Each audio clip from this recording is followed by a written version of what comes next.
Our elites are always telling you how progressive they are. They tout their commitment to diversity. They fret about global warming. They're up for any new bathroom rule you can think of as long as it sounds modern. They're classic cool moms, basically, eager to show off their open minds. But their liberalism ends at the water's edge. When it comes to China, our greatest rival, American elites bow deeply to the elderly fascists who run that country. When the Chinese say jump, our ruling class has only one question: how high? Consider Gap, the proudly liberal clothing outfit. This spring, Gap pulled a T-shirt from all of its stores worldwide because that shirt featured an outline of China. The image did not include Taiwan or an obscure group of disputed islands in the South China Sea, and Beijing complained about that. Gap immediately destroyed the T-shirts. Then the company issued a groveling press release. Quote, Gap Inc. respects the sovereignty and territorial integrity of China. We failed to reflect the correct map of China.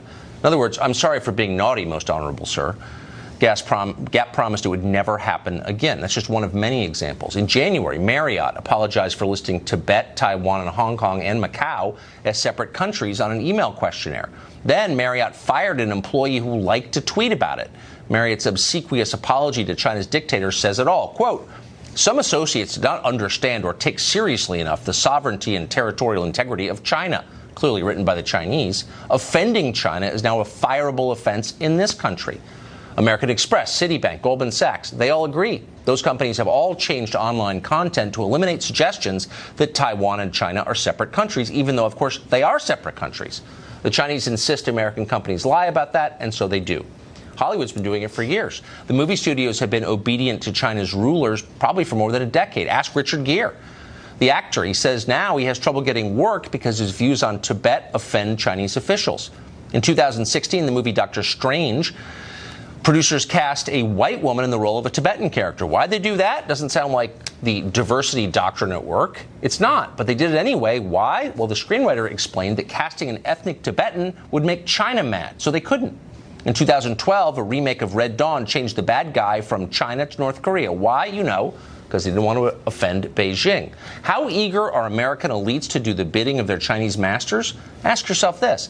Whatever happened to the Dalai Lama? Remember him?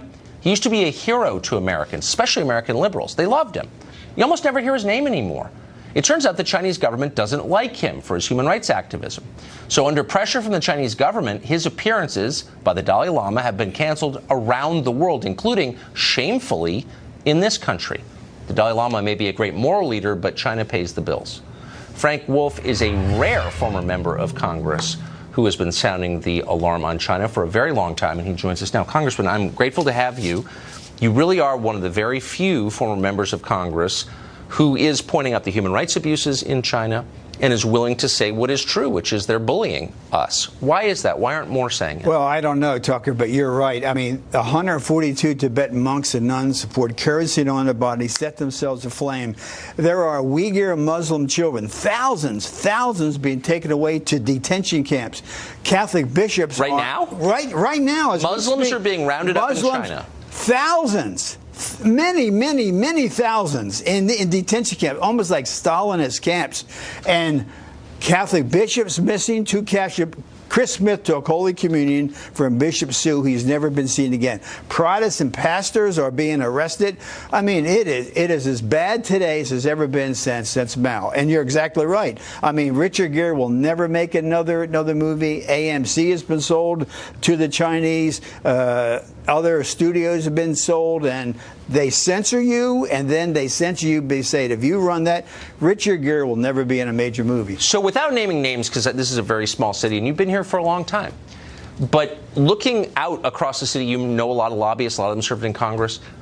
What percentage would you say are on the payroll in some way with China? Well, I'll say some names. I mean, one of the bigger firms in town, Squires, Patton Boggs, they represent the Chinese government. They also represent Bashir, the indicted war criminal from Sudan who's been indicted for genocide. So Squires, Patton Boggs, they represent them. So would you say that many different lobbying outfits, PR firms in Washington in some way take money from the Chinese interests? Yes, they do. What's just interesting, during the 80s when I got elected, when Ronald Reagan was here, no company, no PR firm, no law firm would have ever represented the Soviet Union. And now so many are representing China. I mean, for Squires, Patton Boggs to represent Bashir, the president of Sudan, who is an indicted war criminal for genocide, what took place in Darfur. So the standards in this town have totally changed. Do you think that that may be connected to the fact that you hear a lot about Russia, but you never hear anything about China's human rights abuses? Do you think they're connected? The human rights abuses and lack of religious freedom is worse today in China than it's been since the days of Mao. And don't forget, President Xi has now appointed himself president for life. It is terrible. That's why I can't understand the very fact that thousands of Muslim kids are being taken away. I had a Muslim woman come by my office about 2 months ago. 35 of her grandchildren have been taken and put in these detention camps. I urge you to Google when this show's over. I'm going to. We're doing you just shocking. Convinced me. Next week, we're going to do a segment on Chinese human rights abuses, and you would think that American liberals would care, but they don't. But you do, and I appreciate it. Congressman, thank you for coming on. Thank you, Tucker. Great to see you. Thank you.